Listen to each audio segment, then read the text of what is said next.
अथ 79तमोऽध्यायः। मूलनक्षत्रम् चतुर्थचरणम्।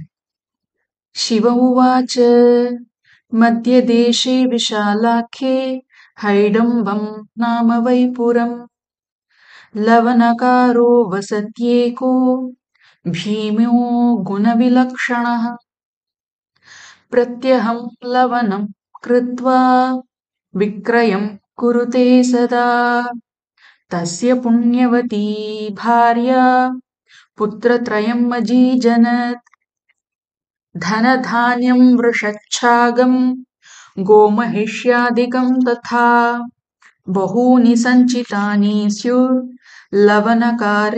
वै गृहे तस्य ज्येष्ठः सुतो देवी वेश्यासुरतत्परः एकस्मिन् समये देवी लवणकूपे निशामुखे भार्यया सह देवेशी वृषभौ पतितौ तदा श्रुत्वा तेन तदा देवी निशायां न गतोऽपि सः त्रयाणां ह्यभवन् मृत्युः स्वकाले ज्ञातिना सह भार्या निस्सारिता तेन वृषभौ मृत्युसंयुतौ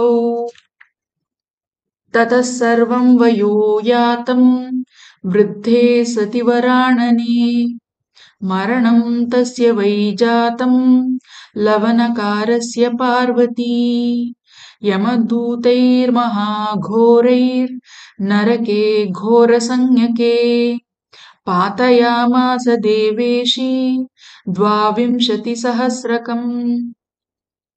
वर्षं सुभुज्यते देवी कृमिशुचिमुखैर्युतम् नरकान् निःसृतो देवी व्याघ्रयोनिमजायत पुनश्चागस्य वै योनिं विडालस्य ततोऽभवत् मानुषत्वं ततो लेभे देशे पुण्यतमे शुभे गुणज्ञा सर्वविद्यानां कन्यापुत्रमजायत स्वकर्मवशगो नित्यं धनधान्यसमन्वितः लवणकारस्य मरणं गङ्गायां पूर्वजन्मतः तत्फलेन महादेवी धनाढ्यत्वं प्रजायते स्वभार्या पतिता देवी लवणकूपे निशामुखे नैव निस्सारिता देवी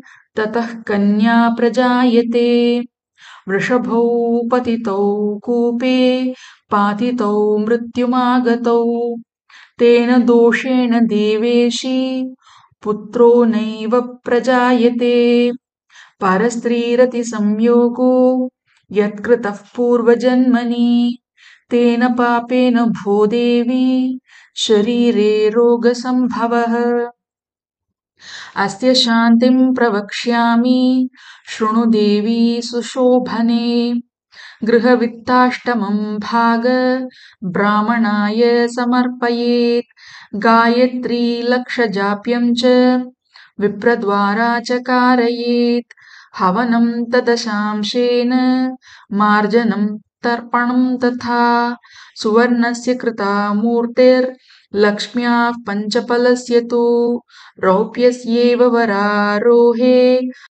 वृषभौ द्वौ सुनिर्मलौ फलदशकस्य वै कुर्यात् पूजयित्वा तथाविधि मन्त्रेणानेन देवेशी ह्यपचारः पृथक् पृथक् श्रीं लक्ष्मी देवी महालक्ष्मी कमले सर्वसिद्धिदे मम पूर्वकृतं पापं तत्क्षमस्व दयानिधे श्रीलक्ष्म्यै नमः पाद्यं समर्पयामि श्रीमहालक्ष्म्यै नमः अर्घ्यं समर्पयामि श्रीं देव्यै नमः स्नानं समर्पयामि श्रीं कमलायै नमः गन्धं समर्पयामि श्रीं सर्वायै नमः धूपं समर्पयामि श्रीं सिद्धिदायै नमः।